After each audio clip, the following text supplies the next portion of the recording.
Sa pagtuon nyo, hero mo sa bayan.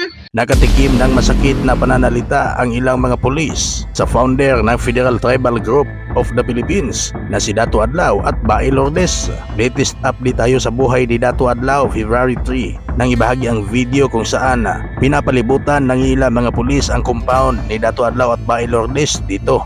Dito ay si Dato Adlaw na mismo at Bae Lourdes ang nagpalaya sa mga pulis. Ayon pa kay Dato Adlaw na ang mga pulis na nakakahiya daw ang mga pulis na umaaligid sa kanilang bahay, na sila ay nakakahiya sa bayan at sila din daw ang tunay na rebelde. Bago mo panoorin ang video ito, kung napadaan ka lang sa ating channel, papindot ng subscribe button, isali mo na ang notification bell upang sa ganon ay manotify ka sa bago nating video. Kawaran gani may mga batasan. Sus.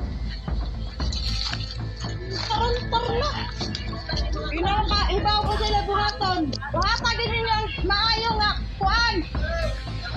Buhatan ninyo maayo. Oh, malaw di wa ka sa unahan. Sayang na rin. Pulis. Pulis mura man mo.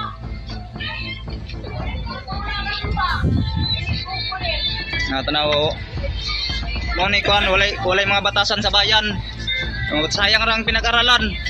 Sayang da.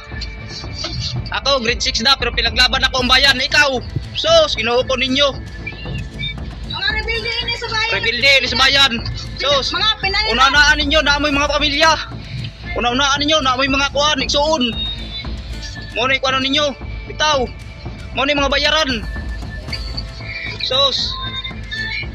Katawiin yung kagalingon, ayaw mi katawi. Sa pagtuon nyo, hero mo sa bayan. Ang among gipaglaban, batas.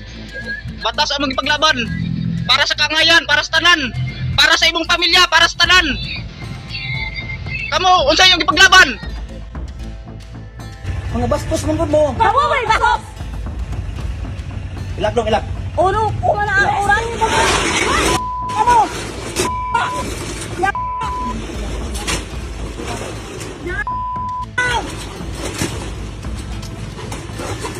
Ilak isi mo gantin. Ay, taglan kami diniling.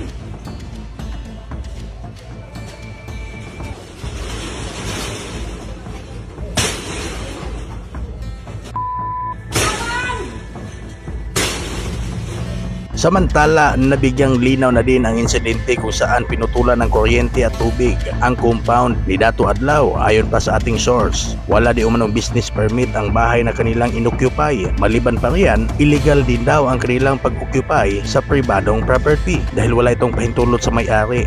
Kaya minabuti na lang ng tunay na may-ari ng lupa na ipadisconnect ang supply ng tubig at kuryente sa kanilang Federal Tribal Group of the Philippines compound sa Prog 5 Barangay Sabang, Surigao City, kung saan ito ang kanilang sinasabing embassy ng kanilang organisasyon.